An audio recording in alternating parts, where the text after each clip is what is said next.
안녕하세요. 대만 설명서 채널입니다. 오늘은 대만에 사는 한국인들은 어떻게 살고 있는지 이야기해 드릴까 합니다. 대만에 거주하는 분들의 한국 분들의 분류를 해보면요, 보통 이제 주재원으로 와 있는 분들도 있고요. 저처럼 이제 사업이나 국제 결혼으로 거주하는 분들도 있습니다. 또한 워홀을 와 있는 분들도 있고요. 그 다음에 교환 학생으로 와 있는 학생들도 있습니다. 보통 대만뿐 아니라 외국에 거주하는 한국 분들의 생활 방식은 거주민 주재원이느냐 아니면 워홀, 교환학생, 유학생이냐에 따라서 크게 달라질 거라고 생각이 됩니다. 첫 번째 주거에 대해서 말씀드리면요, 워홀러나 교환학생, 유학생들은 보통 방을 빌려서 사는 경우가 많습니다. 아니면 학생 같은 경우는 이제 기숙사가 당첨이 되면 기숙사에 들어가서 생활하는 경우도 있습니다. 대만 타이베이도 주거비가 비쌉니다. 그래서 쉐어하우스를 많이 이용합니다. 키친이 있는 방은 조금 더 비싸고요. 키친이 없는 경우도 있습니다. 그만큼 타이베이는 월세가 좀 높은 편입니다. 서울 중심 쪽과 조금 비슷하다고 보시면 됩니다. 타이베이는요. 학교 기숙사에서 사는 학생들은 다른 사람과 방을 나눠서 써야 되겠죠. 최근에는 학생들도 남과 방을 쓰는 걸 많이 불편해 할 수 있죠. 그래서 그런 사람들은 이제 밖에 나와서 독립된 방을 가진 쉐어하우스를 이용하는 경우가 많습니다. 쉐어하우스는 식당이 있는 경우도 있고요. 조리를 할 수 있는 식당이 있는 경우도 있고 없는 경우도 있습니다. 그리고 주재원이나 저처럼 이제 국제 부부, 사업차 온 사람은 극히 드물게는 자가를 이용하는 경우도 있고요. 보통은 집을 빌려서 생활하는 경우가 있습니다. 회사에서 돈을 부담하는 주재원이나 좀 여유가 있는 분들은 괜찮은 아파트를 빌려서 전부 사용하는 경우도 많고요. 한국의 원룸 형식으로 된 곳을 빌려서 생활하는 경우도 많습니다. 저도 거기에 속합니다. 원룸 형식으로 된 곳에 살고 있는데요. 저희 집은 좀 만든 지 오래 안 됐고, 그래도 원룸이지만 키친이 안에 있습니다. 대만 타이베이 쪽에는 원룸 같은 경우에도 안에서 밥을 해 먹을 수 없게 돼 있는 곳도 생각보다 많습니다. 아무래도 가격은 조금 더 저렴하겠죠. 그리고 새 건물보다는 좀 오래된 건물들이 많아서 생활하기에 한국 분들은 좀 불편을 느끼는 분들도 많을 겁니다. 엘리베이터가 없거나요, 벌레가 좀 더 잘 나오겠죠. 다시 한번 정리해보면 보통 학생분들은 기숙사나 쉐어하우스에 많이 거주하게 됩니다. 기타 이곳에 거주민이나 주재원으로 오신 분들은 집을 사기도 하고요. 집 전체를 빌리기도 하고 원룸 같은 곳을 빌려서 사는 경우가 많습니다. 다음은 식에 해당되는 음식은 어떻게 해결하는지에 대해서 말씀드리겠습니다. 이 또한 학생이나 유학생 분들은 거의 사 먹게 됩니다. 대만이 외식이 보편화되어 있기도 하고요. 집에 요리를 할 수 있는 공간이 잘 없기도 합니다. 특히 기숙사를 살거나 쉐어하우스를 사는 경우에는 키친이 없는 경우가 많습니다. 그래서 많은 대만 분들도 그렇지만 외식을 많이 하거나 밖에 나가서 음식을 사와서 집에서 먹거나 그러한 경우가 대부분입니다. 요즘 한국도 마찬가지지만 사 먹는 것과 해 먹는 것이 크게 차이가 안 나는 경우가 대만에서도 흔한 일입니다. 그리고 외식에 대한 문화가 아주 잘 발달되어 있고 보편화되어 있습니다. 한국보다는 더. 그래서 좀 더 저렴하게 느껴지기도 합니다.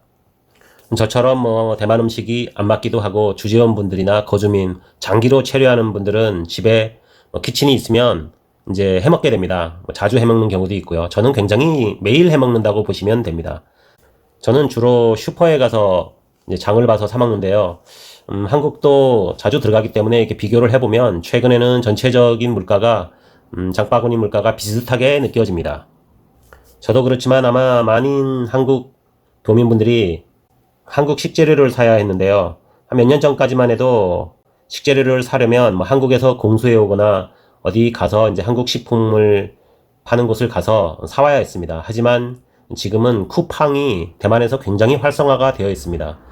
한국에서 이용하는 거의 같은 가격으로 쿠팡을 이용해서 한국 식재료를 최근에는 쉽게 살 수 있습니다. 고추장, 된장, 간장, 미역, 김치를 비롯해서 쿠팡에는 없는 것이 없습니다. 그래서 저처럼 한국 음식을 자주 해먹는 사람은 굉장히 좀 편하게 되었습니다. 최근에는요.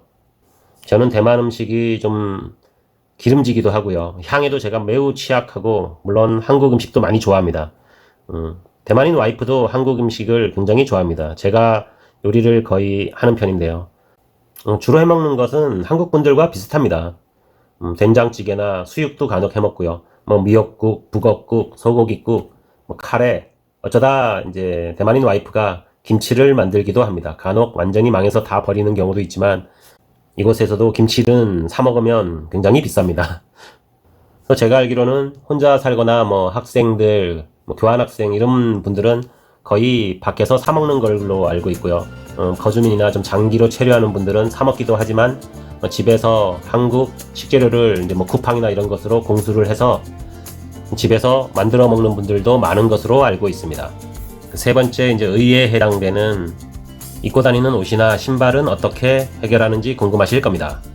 다만에 사시는 한국 분들은 우선 한국에서 올 때 물론 입던 옷을 많이 가져오죠. 이곳에서 사는 분들도 많지만 대부분 많은 분들은 한국에서 옷을 사오거나 뭐 신발도 사거나 하는 분들이 많은 것으로 알고 있습니다.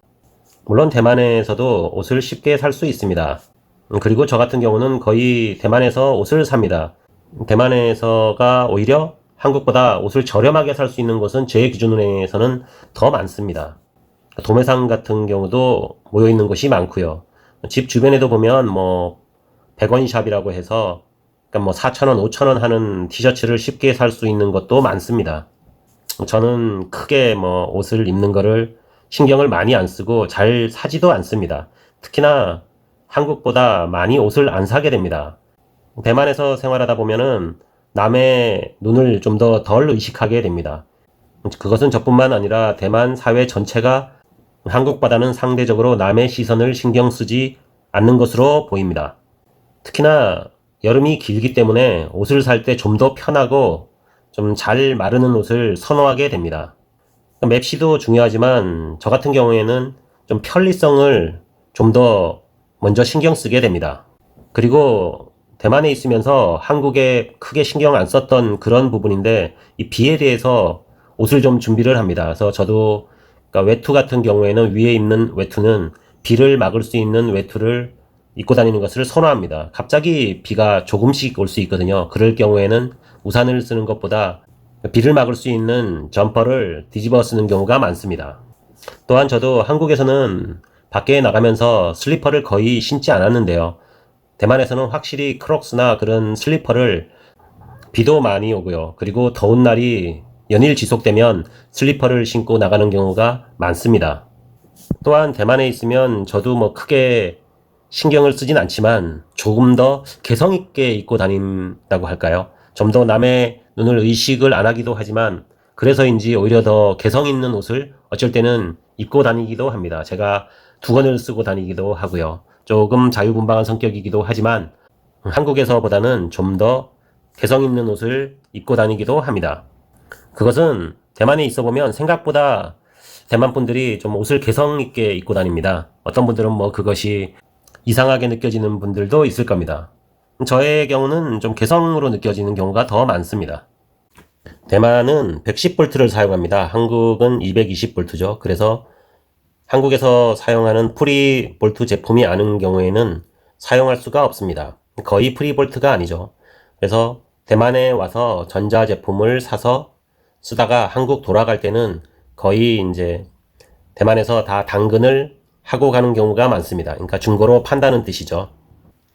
대만 거주민이나 교환학생들이 주로 사용하는 포모사라는 네이버 카페가 있습니다. 그곳에서 거주민 교환학생들이 대만에 대한 정보를 교환하고 서로 뭐 이야기도 나누고 하는 그런 카페인데요. 그 카페에서 대만에서 사용하던 전자제품을 팔고 가기도 하고요. 그리고 그 내놓은 물품을 새로 오시는 분들이 저렴하게 사서 사용할 수도 있습니다. 아직 해드릴 말이 많은데 벌써 시간이 이렇게 많이 갔네요. 다음에 기회가 되면 대만 생활에 대해서는 뭐 교통이나 뭐 해외여행, 대만에서 가는 해외여행은 어떤 것이 있는지 더 자세히 이야기해 드릴까 합니다. 뭐 어떠셨는지 모르겠습니다. 좀 뭐 만족하지 못하는 부분도 많이 있으실 겁니다. 하지만 좋아요, 구독 눌러주시면 감사하고요. 댓글도 좀 많이 남겨주세요. 그래야 좀 더 만드는 입장에서는 힘이 납니다. 어쩔 수 없이 뭐 제목은 좀 자극적이게 쓰기도 하지만 가능하면 내용은 자극적인 내용보다는 실제로 도움이 되고 좀 평범하게 만들려고 오히려 노력하고 있습니다.